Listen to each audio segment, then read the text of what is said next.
Season of the Dinosaur. The world's top paleontologists dig into Canada's prehistoric past to unearth a living world buried in time. Hello, we got dinosaurs. They'll battle heat and floods and a ticking clock as they track the footsteps of dinosaurs. And the most incredible creatures ever to walk the earth will live again on Dino Hunt.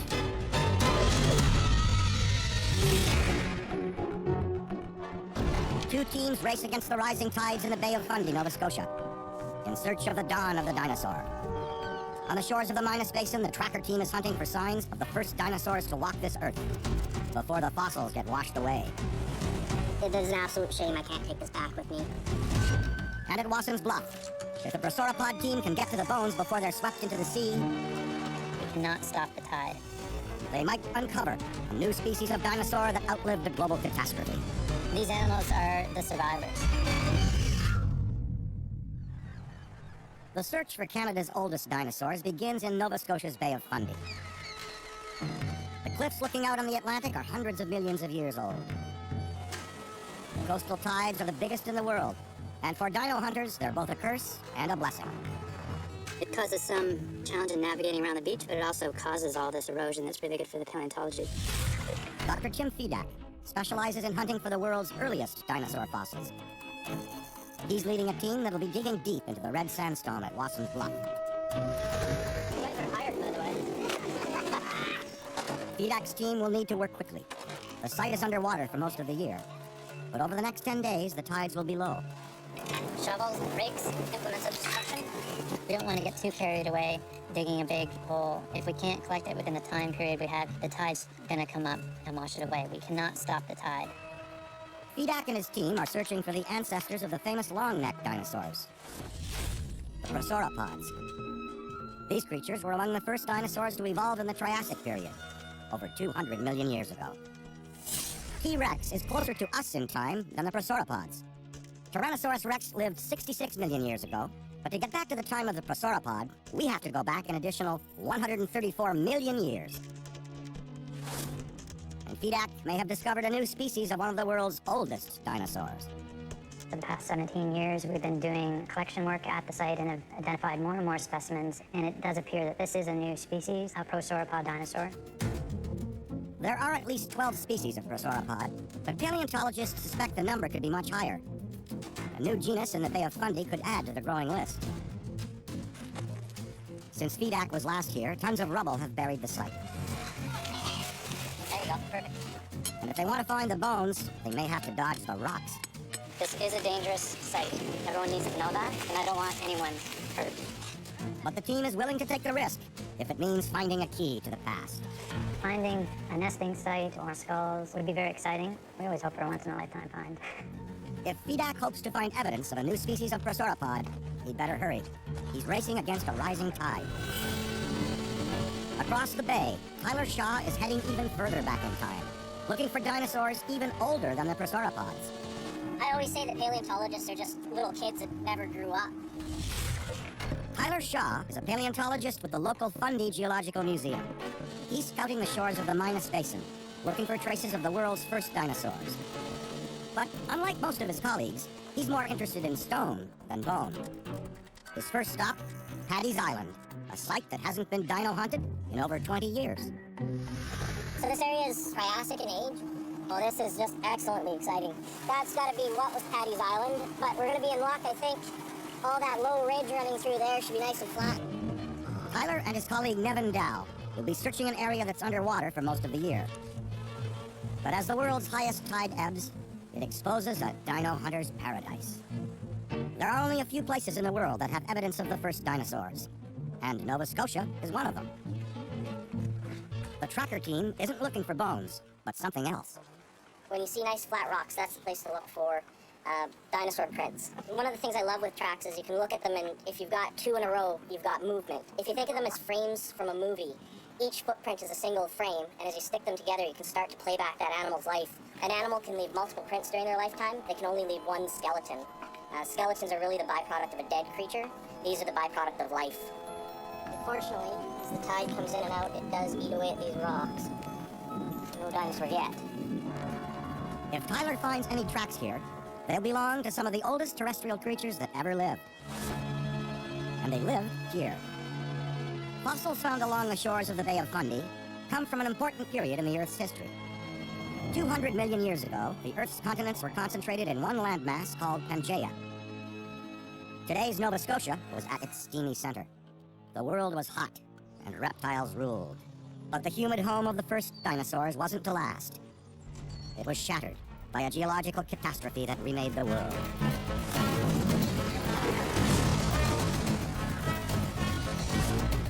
Clues to understanding this earth-shattering event can be found in the cliffs on the Bay of Fundy.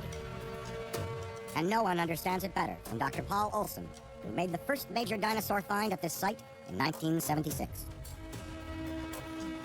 Standing in front of a cliff of ancient basalt. Basalt is a hardened form of lava, similar to what forms in Iceland today. And in this area, it comprises of evidence of one of the largest mass extinctions in Earth's history. Two extinction events defined the age of the dinosaurs. One at the beginning of their rule, and one that ended it. The Triassic mass extinction started with the breakup of Pangaea, triggered by volcanic eruptions which likely began in Morocco. Back then, a neighbor of Nova Scotia. But they were of enormous magnitude, larger than anything we are familiar with today at all, larger than humankind has ever seen. The eruptions lasted for thousands of years. Lava covered an area as big as the United States. Nova Scotia was buried in molten rock. Huge amounts of lava, like these cliffs, poured out over the landscape, obliterating all the life in its path, and yielding huge amounts of carbon dioxide and sulfur, ultimately resulting in the extinction of maybe 50 to 75% of all animal and plant life on Earth. The prosauropods that survived the Triassic mass extinction faced a desolate world, scavenging a burnt-out landscape, subsisting on whatever meager plant supply remained. The prosauropod team is looking for clues to their survival in the bones at Wasson's Bluff. This is a very unique site in Canada, in North America, and in the world because of the specific time period. This is immediately after the end Triassic mass extinction. So these animals are the survivors. This is the dawn of the dinosaurs. But if the bones aren't recovered in time, the Bay of Fundy will reclaim the ancient specimens. The team has spent 2 days removing the top layer of erosional debris. And with only a few days left to identify a new species of prosauropod, they need some heavy-duty help.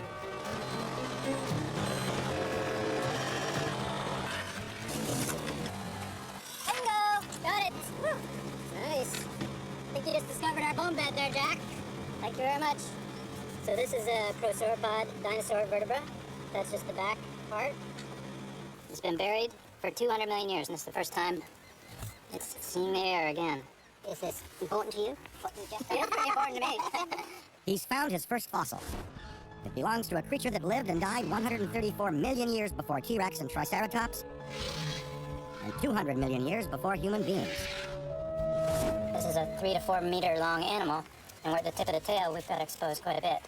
If it's isolated, there's going to be more isolated bits around, so right now it's just get all this erosional debris off and start figuring out how we're going to do some collecting. Fedax found the tip of the tail, and if he's lucky, there's a skull at the other end. Two teams face off against the rising tides in the Bay of Fundy.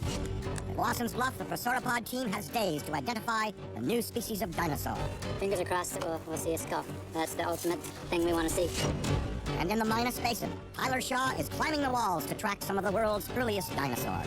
It means that these are the grandfather of all terrestrial life. On the beaches of Minas Basin in the Bay of Fundy, Nova Scotia, the tracker team is hunting for evidence of some of the world's oldest dinosaurs. Oh, this is just excellently exciting. And at Wasson's Bluff, Tim Fedak's prosauropod team has hit pay dirt. Bingo! Got it! But they're racing against a rising tide, looking to claim their prize. For Fedak's team, the fastest way to the dig site is straight downhill. 200 million years ago, this area was a desolate wasteland. Volcanic catastrophe had killed off the majority of all life on Earth. And yet here, the prosauropods survived. Everything that we see at Wasson's Bluff is found above the North Mountain basalt, so we know we're in the early Jurassic time frame. The prosauropod team hopes the bones here will provide them with clues as to how these dinosaurs beat the overwhelming odds, and if they actually belong to a new species. They found the tip of a tail, but have only days to see if there's a skull buried at the other end. The skull is really the prize and most important piece in a research question about trying to identify what type of dinosaurs these are. Well, the first couple days it was a lot of shoveling and not much finding, so now we're going at a pretty good rate. So while collecting this bone, there was a small platyomen, part of the lower jaw. Now, we don't have any teeth. That would really confirm that it was lower jaw. But the shape is right. Spotting 200-million-year-old bones is like finding a needle in a haystack. But Vidak started his career as a sculptor and medical illustrator. He can tell what bones look like in 3D, no matter how well they're hidden. So maybe you want to come down around and I'll show you what this bone looks like. You just got to get your eye used to seeing it. To imagine that something was here and had died here 200 million years ago, it's incredible. It's like I'm holding a piece of history. And the right piece of history could mean the discovery of a new species of prosauropod dinosaur in the Bay of Fundy. So I think I found something there. Not sure. It looks like a little bit of bone fragment. Yeah, might be a bit of tooth. 200 million years ago, food was scarce. Mass extinction had killed off most plant life. So to survive, these early dinosaurs needed to be able to digest even the toughest vegetation. They would bite off ferns or conifer trees. They didn't chew it like a cow does. They had gastroliths, stomach stones that ground up the plant material, just like birds do today. The discovery of a tooth means Vidak is one step closer to finding what he came here for, a skull. We do prioritize. What we'd really want to find is a skull. The prosauropod team knows exactly what they're looking for, but the Bay of Fundy's first fossils were discovered by accident. In the 19th century, geologists came to Joggins Cliffs in search of coal. They found 315-million-year-old fossilized trees, and what was inside them would change science forever. This site was visited by Sir Charles Lyell and his accomplice, Sir William Dawson, native Nova Scotian, in the mid-1800s. And they made one of the most important paleontological discoveries of all time, and really is a starting point for the story of dinosaurs. This is the exact spot that Lyell and Dawson made their discovery in the exact same way, where a tree had tumbled down, they were investigating it, and lo and behold, in this tree, they found bones that pushed the fossil record of tetrapods, reptiles and amphibians, farther back in geologic time than had been known up to that point. The bones were those of a small lizard-like creature that lived 300 million years ago, 70 million years before the first dinosaurs, and 234 million years before T-Rex. Charles Darwin used the discovery as evidence for his theory of evolution, and they remain the earliest signs of terrestrial life ever found. So what's especially significant about these reptiles at Joggins is that these are the ancestors of the dinosaurs, and all reptiles alive today. Long before mammals, birds, and dinosaurs roamed the Earth, the first four-legged creatures, tetrapods, took their first steps onto land. Their fossilized footprints give us information about how these terrestrial vertebrates lived. And because they often moved in shallow water, these tracks aren't easy to find. It takes experts like Tyler Shaw who know where and when to look. The reason we've come out at night is tracks are really dependent on the light angle. You can't control the angle of the sun. We can control the angle of our nice lanterns here. This rock here, there's a lot of water to it because of all the ripple marks. And if we hold the light at low angles to it, we can start to see them. Today, it's solid rock. But millions of years ago, long before the dinosaurs, this was a sandy seashore. Over time, tectonic plate movement pushed up the rocks, hiding the fact that this ancient beach was far from deserted. The animal we're looking at was moving through a shallow amount of water, pushing itself up and dragging its body along. So you're looking at an animal with a distance of 70 or 80 centimeters between 1 foot and the subsequent next footfall, at least the size of a German Shepherd. It means that these are the grandfather of all terrestrial life, all the animals that walk about. This animal would then give rise to our early amphibians. They in turn give rise to the early reptiles, which Dawson and Lyell found at Joggins, and finally into our dinosaurs. After trailing their ancestors by lamplight, Tyler Shaw's tracker team is hoping to find some of the first dinosaur prints of all time, before time runs out. And the prosauropod team races to find evidence of a new species in a tricky dig site. There is perhaps no more complicated place to be Before the tide comes in. At Lawson's Bluff, the prosauropod team has just 4 days left to find the bones they need in order to identify a new species of dinosaur. What we'd really want to find is a skull. And in the Minas Basin, the tracker team is on the hunt, waiting for their big break. A A week ago, Paddy's Island, Nova Scotia was covered in water. And 220 million years ago, it was inhabited by dinosaurs. This is actually a really good spot for the boat. Tyler Shaw and Nevin Dow have been waiting patiently to walk the same path as these ancient animals. And it might just pay off. Usually I carry a pile of chicken bones for good luck. I figure it's sympathetic magic, but we haven't had chicken dinner in a while, so. Looks like it's not his lucky day. Ay, ay, ay. De nada. At a distance it looked footprintish, but close up it was not. Oh, jeez. Crabs. Hey! Got it. There is the Trailus. There's the footprint. There is toe, toe, and toe. There's the handprint. There's a bigger one. We got dinosaurs. Awesome. But what kind of dinosaur left these tracks? One clue comes from time stamping the rocks that hold the print. They're 220 million years old. That means whatever left this track was among the first dinosaurs to appear on Earth. I think this is the break line for that, yeah. Yeah, shut that. There's my dinosaur footprint there. So it's walking up there, yeah. There we go. We have here at least 1, 2, 3 or more of these plant-eating dinosaurs. The size and shape of these tracks suggest that they were made by a dinosaur called a Atraiopus, a Triassic dinosaur that lived 220 million years ago. Atraiopus was quadrupedal and had bird-like hips. This is a small fellow. He's standing probably about this tall. He's gonna be young. This is a bit older. Not fully grown adult yet. So this is somewhere in the mid. This is juvenile, the destructive teen years, basically. How cute are you? Like, they're just so almost fresh. You almost expect to just see him just standing over there looking back at me, wondering what the heck I'm doing. You just want to reach out and kind of stroke underneath its chin. But it's been dead for over 200 million years. Atraiopus is known only from its fossilized tracks. No bones have ever been found, so track hunters like Tyler Shaw have provided all the information we know about one of the world's first dinosaurs. They don't have fingers like we have. They're more closer knit together. They walk on all 4 feet, but most of the time, they pop their arms up and just run along on 2 feet. The early dinosaurs' nimble feet helped them survive in a world of nasty predators. But 201 million years ago, their world turned against them. At the start of the Triassic period, the Bay of Fundy area was situated at the equator, landlocked in Pangaea. As the supercontinent broke apart, earthquakes rocked the region. They hammered at the cliffs, cracking them open. 200 million years later, these fractures and crevices are still chiseled into the rock face, posing serious challenges to Tim Fedak and his crew.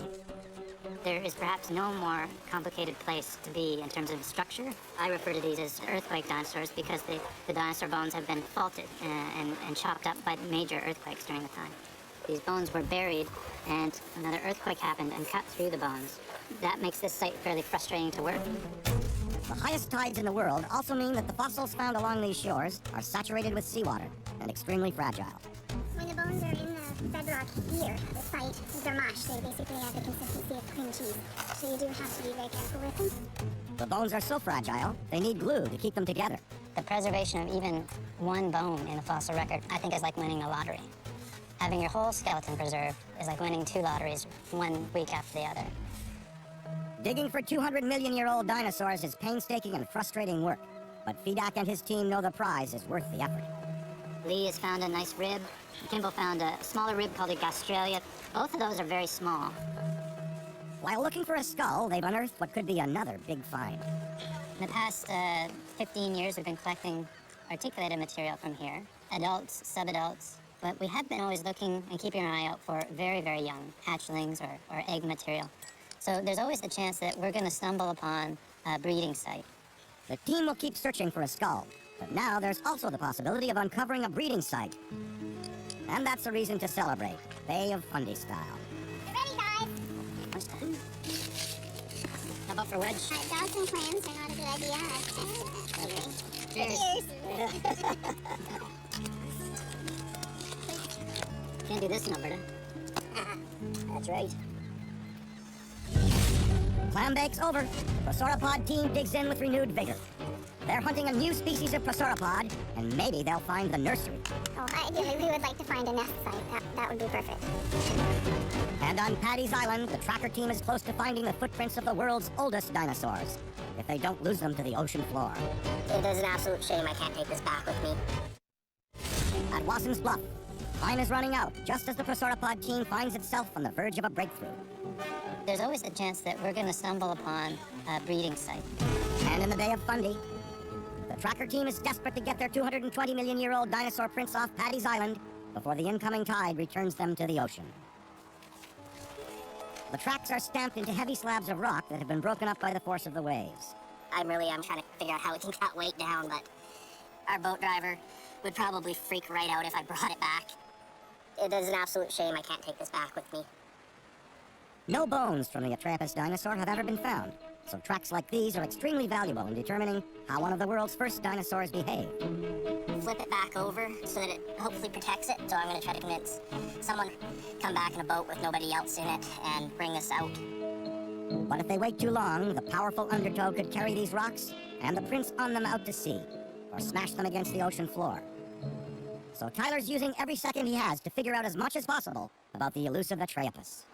If you take 4 times the length of the footprint, so the distance from the tip of the toe to the back of the heel, and times that by 4, so we go 1, 2, 3, 4, his hips sit about here.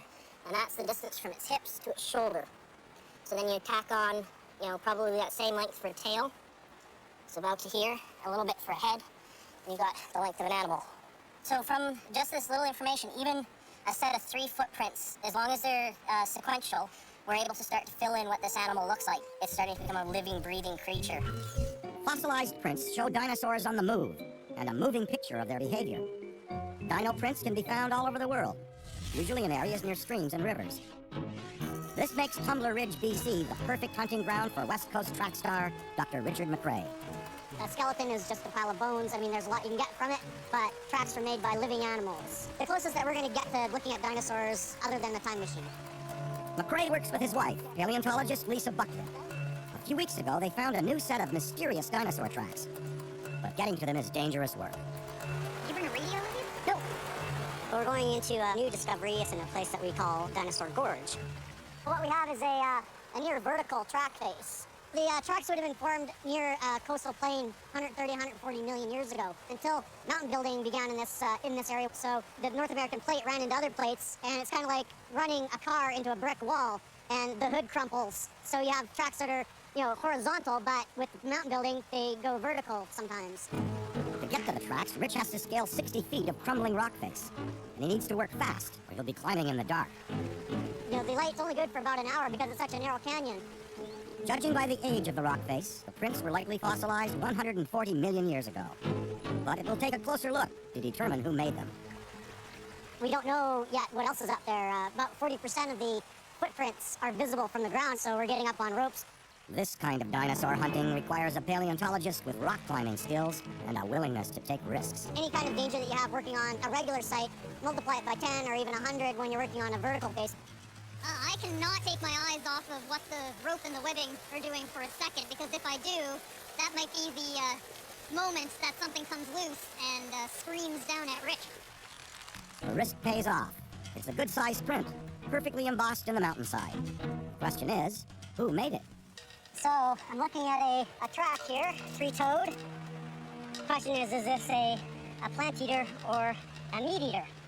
Well, for meat eaters, the footprints are usually longer than they are wide, and this one's a little bit longer than it is wide.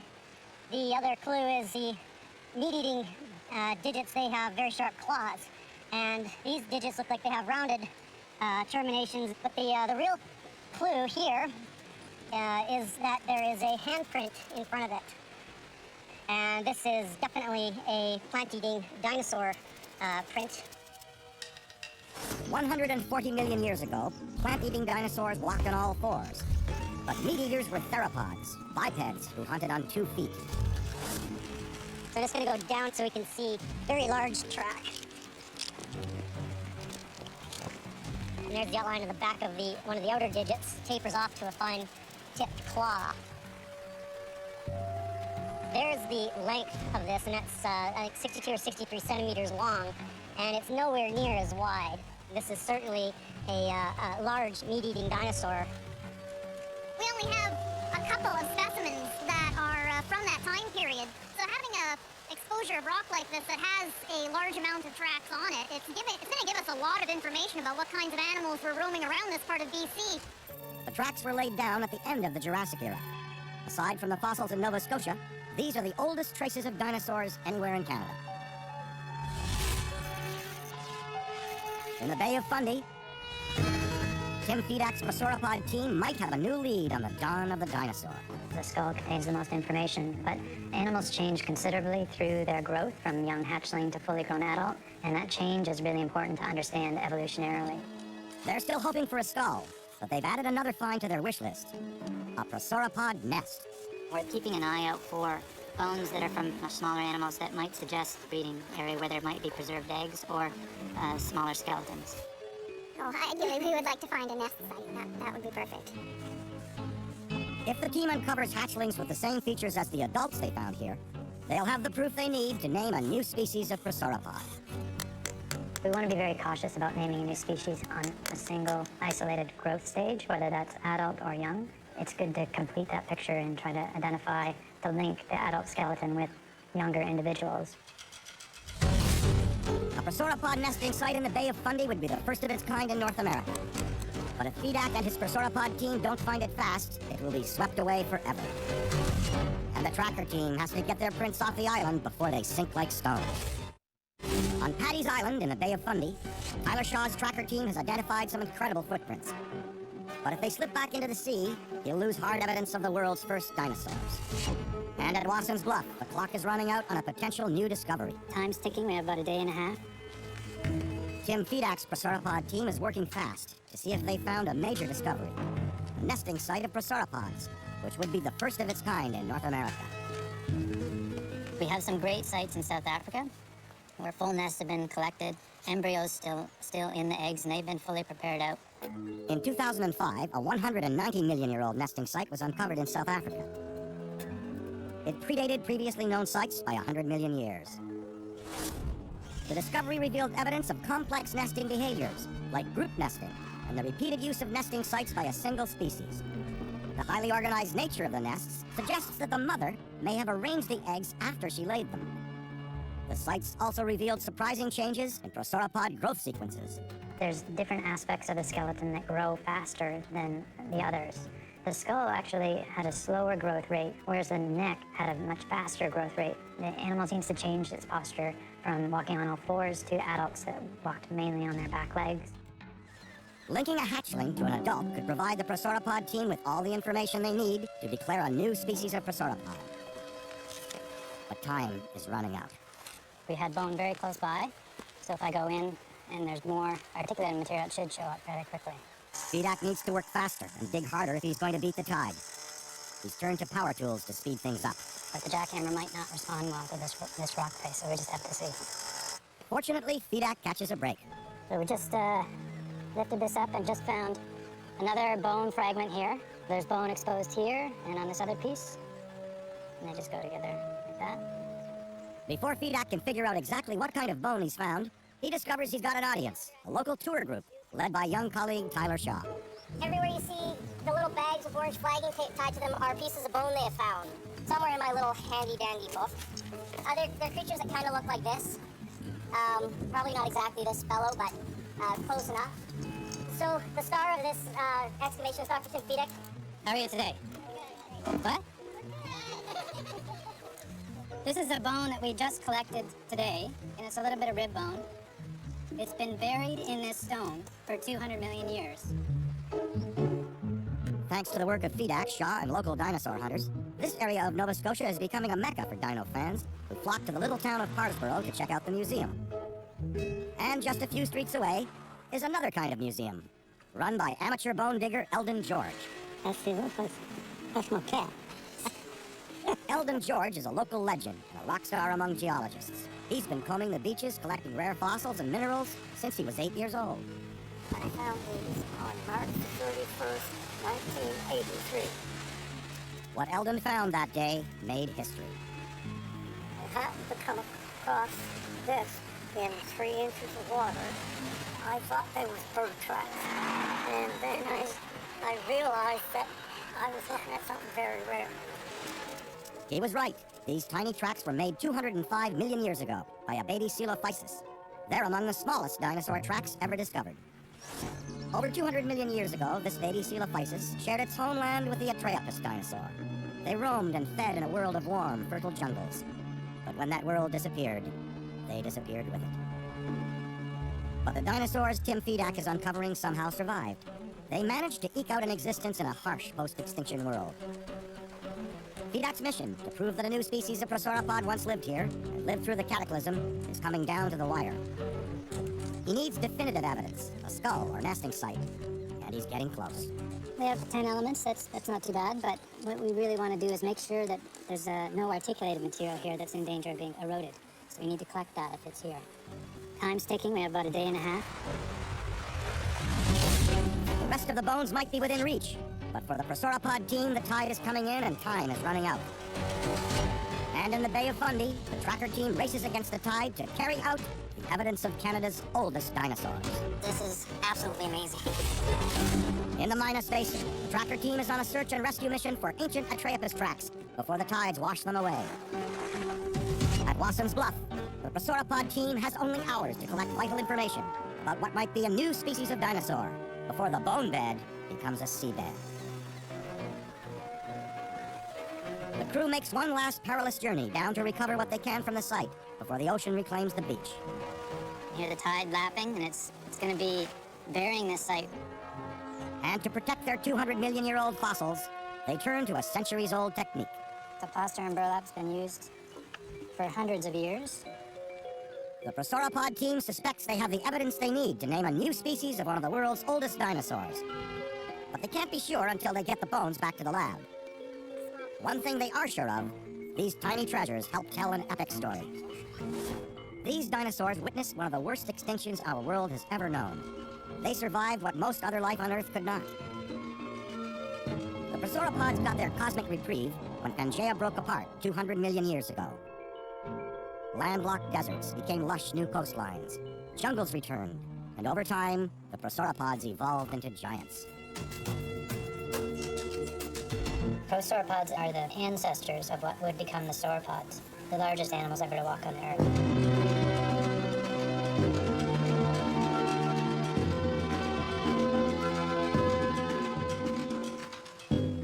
200 million years ago, these little dinosaurs had an amazing destiny and left an extraordinary legacy. And now, Fedak's team is preserving what remains before they're lost at sea.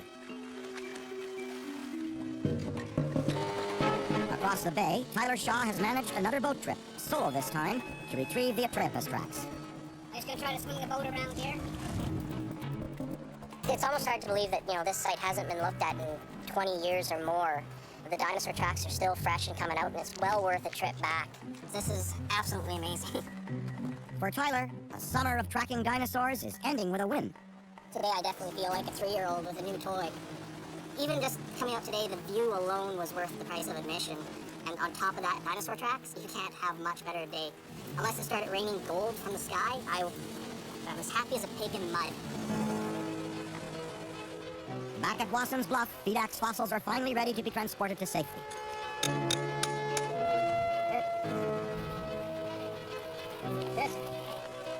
The team packs up, but they're already setting their sights on next year. I will come back as often as I'm asked. The experience has been really great for me. I found some bones and I was really excited about it because I never thought I'd ever find something like that. I was actually thinking before starting this dig that this might be the last time in quite a long time I'd be coming down here, but these beds are actually starting to show some promise. Even though Fedak has been working the site for nearly 2 decades, surprising discoveries are made every year. While the ancient bones are carefully loaded for transport, nature begins to reclaim these shores. All right, let's go. We gotta get back to the museum before the tide comes up. Bye! And now the hard work begins. It'll take several months of meticulous analysis to determine the exact results of the dig. These are the oldest dinosaur bones in Canada, so it does take a long time to expose them. But after 9 months now, we can see features in some of the elements that do suggest that this is a new species. The team's dedication has resulted in a significant discovery, but Fedak knows that their work in the Bay of Fundy is far from over. In the months to come, the tides will expose more ancient secrets in these cliffs. And he'll be back again, digging through the past in search of some of the earliest dinosaurs. Next time on Dino Hunt, two teams will try to solve one of the Earth's greatest mysteries. What killed the dinosaurs? Was it an asteroid? Or were they already in trouble when it slammed into the planet? Something really big to get your teeth into next on Eden, as the investigative T-Rex truly was the ferocious predator that movie makers would have us believe. Was he really a warrior, or just a wimp?